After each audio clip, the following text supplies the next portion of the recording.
Inondations et les maladies hivernales, la brigade de l'hygiène de Dakar lance une vaste opération de saupoudrage et pour stopper la prolifération des moustiques et autres vecteurs de maladies. Le programme intègre le plan d'organisation des secours Orsec lancé au début des inondations dans le pays, Lansana Djandi.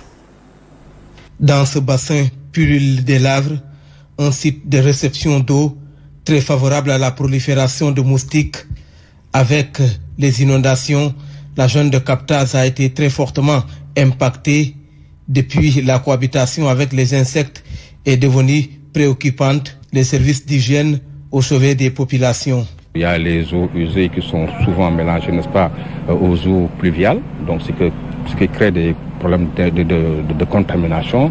Il y a aussi la prolifération des insectes, la prolifération des moustiques, qui peuvent être à l'origine de maladies telles que le paludisme, telles que la dengue, telles que même les cas de fièvre jaune et autres.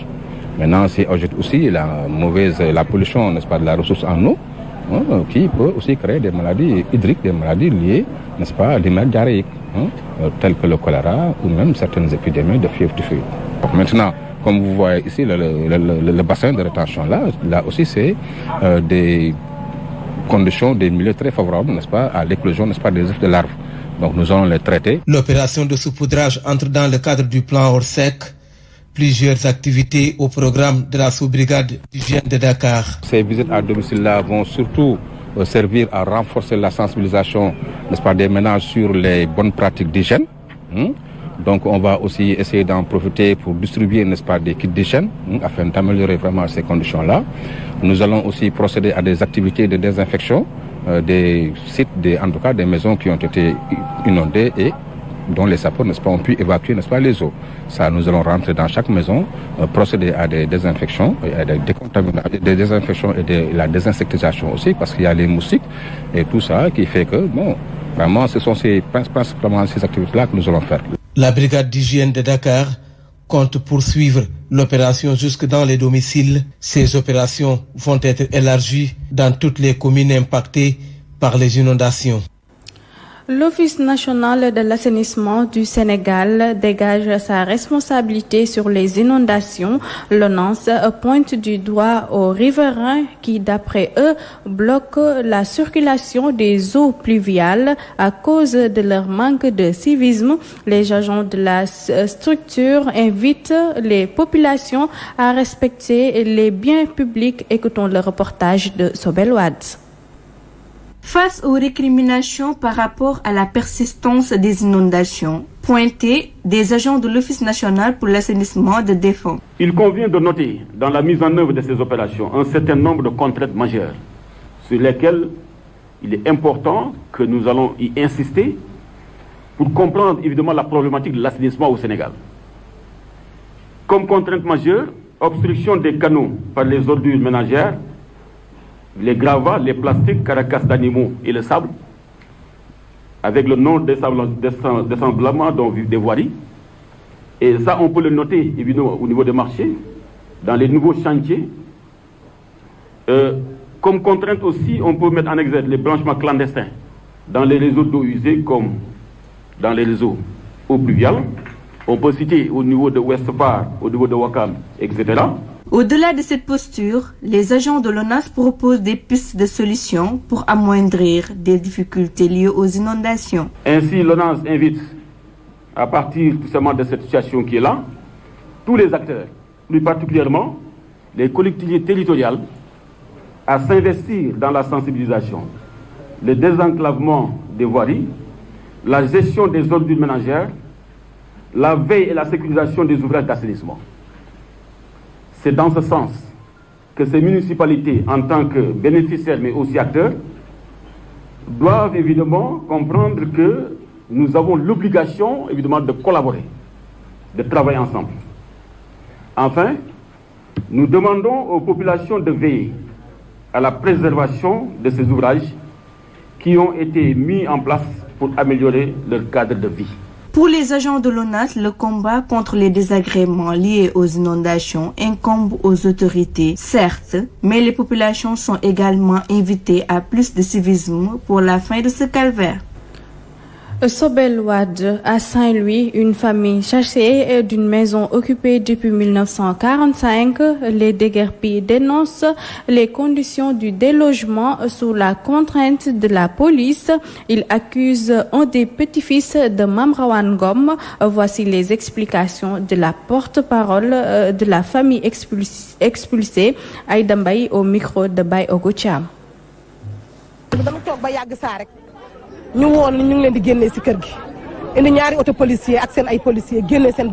Nous avons été surpris par la police avec 2 véhicules remplis d'agents.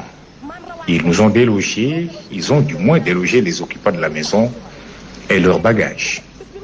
Cette maison date de 1945. L'endroit était envahi par les eaux. C'était du temps de Mame Rawane Ngom.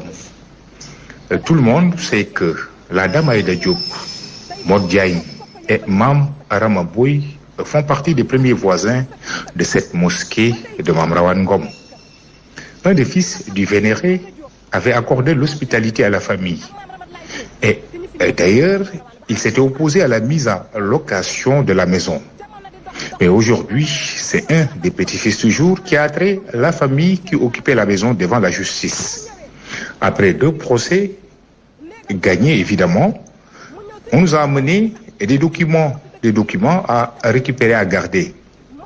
Et c'est justement l'avocat Abba Talib Gueye, maître Abba Talib Gueye, qui nous a dit de ne pas décharger ni garder les documents. C'est la raison pour laquelle nous les avons simplement rejetés.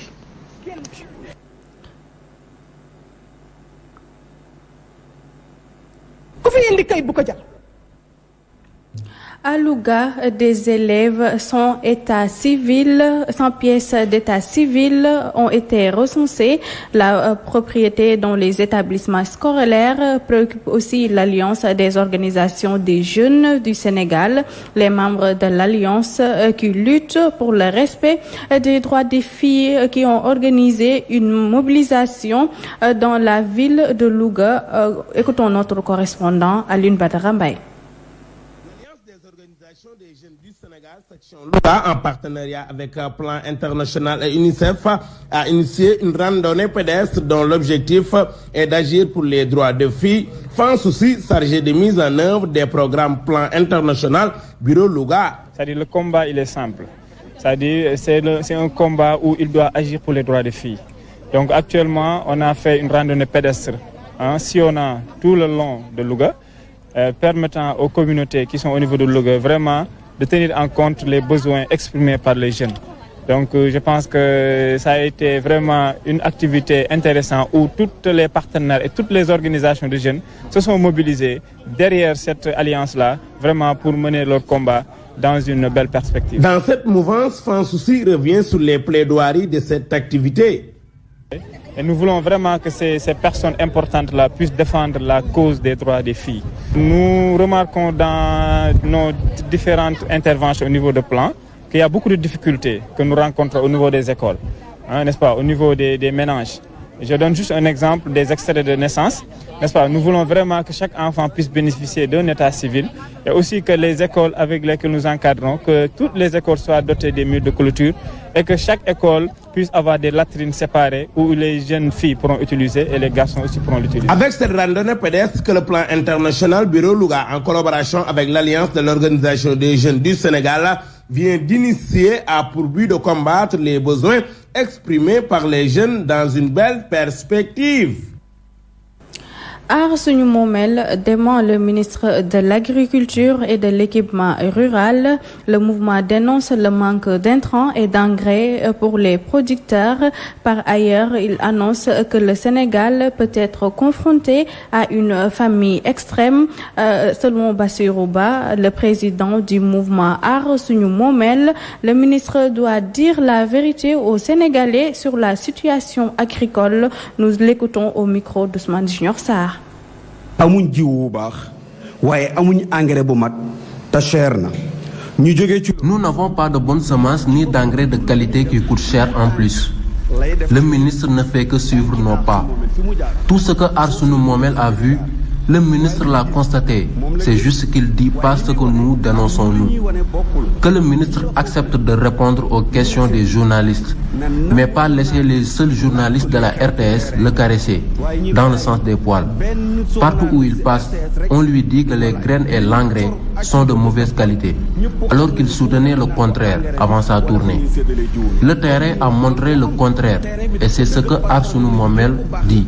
On s'achemine vers une famine dans ce pays. Je ne le souhaite pas, mais c'est la réalité. Il y a 7 régions du pays où des chenilles dévorent les plantes. Il y a aussi d'autres types de plantes sauvages qui empêchent le développement des semis et elles constituent une menace pour 1000. Ces différents fléaux ont été constatés dans 7 régions durant cet hivernage.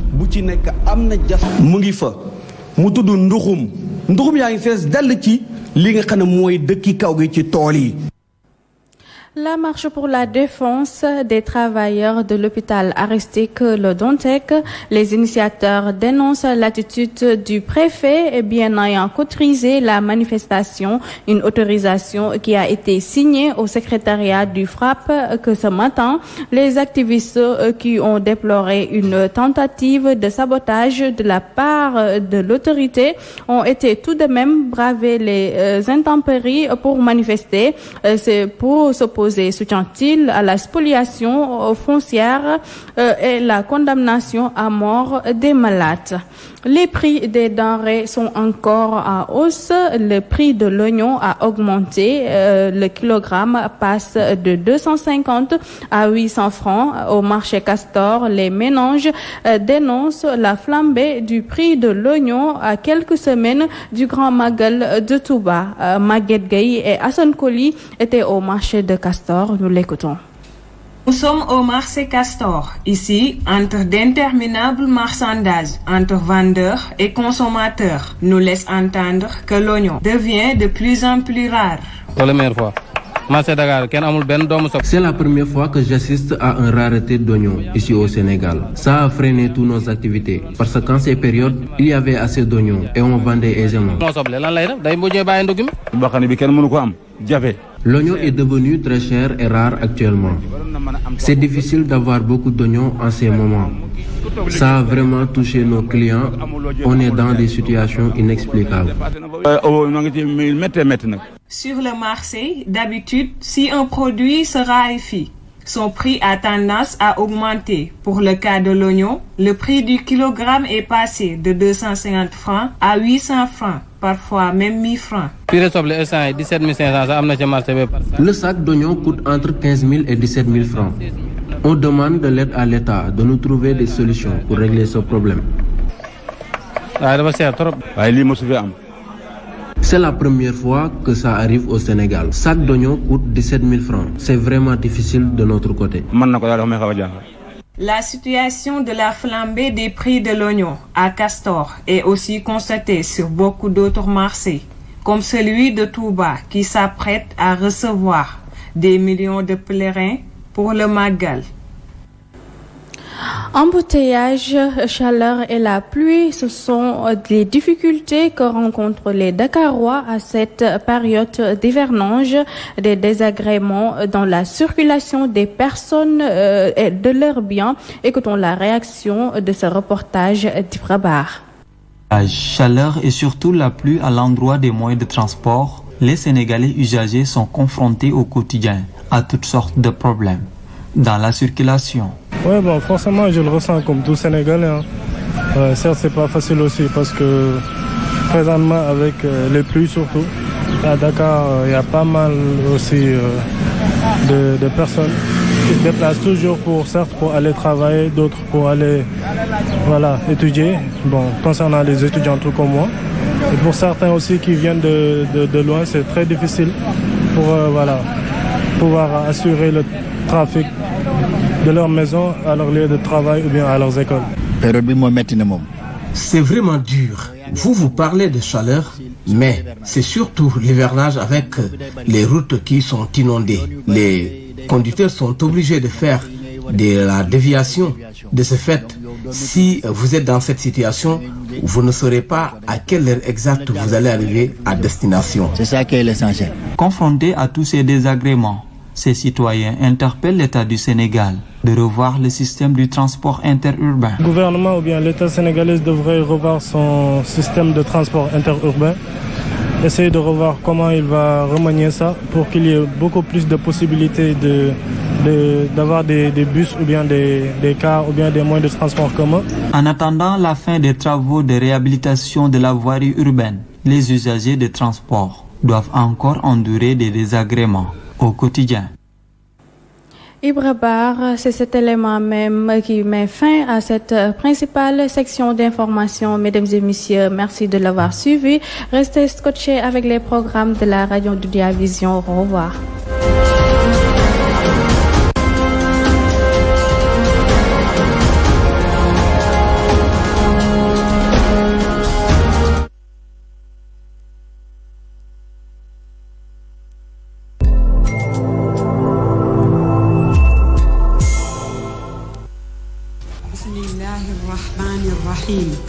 لا إله إلا الله لا إله إلا أنت الله أكبر الحمد لله.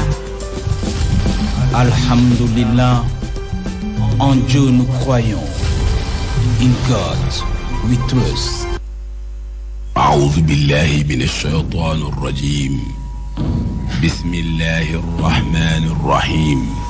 سبحان الله والحمد لله ولا إله إلا الله والله أكبر ولا حول ولا قوة إلا بالله العلي العظيم.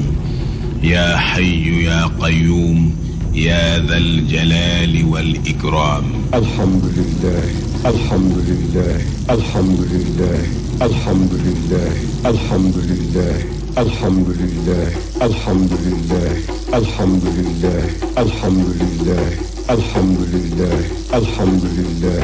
سبحان الله والحمد لله ولا إله إلا الله والله أكبر ولا حول ولا قوة إلا بالله العلي العظيم. يا حي يا قيوم يا ذا الجلال والإكرام. الحمد لله الحمد لله الحمد لله الحمد لله الحمد لله الحمد لله الحمد لله الحمد لله الحمد لله الحمد لله الحمد لله. سبحان الله والحمد لله ولا إله إلا الله والله أكبر ولا حول ولا قوة إلا بالله العلي العظيم. يا حي يا قيوم يا ذا الجلال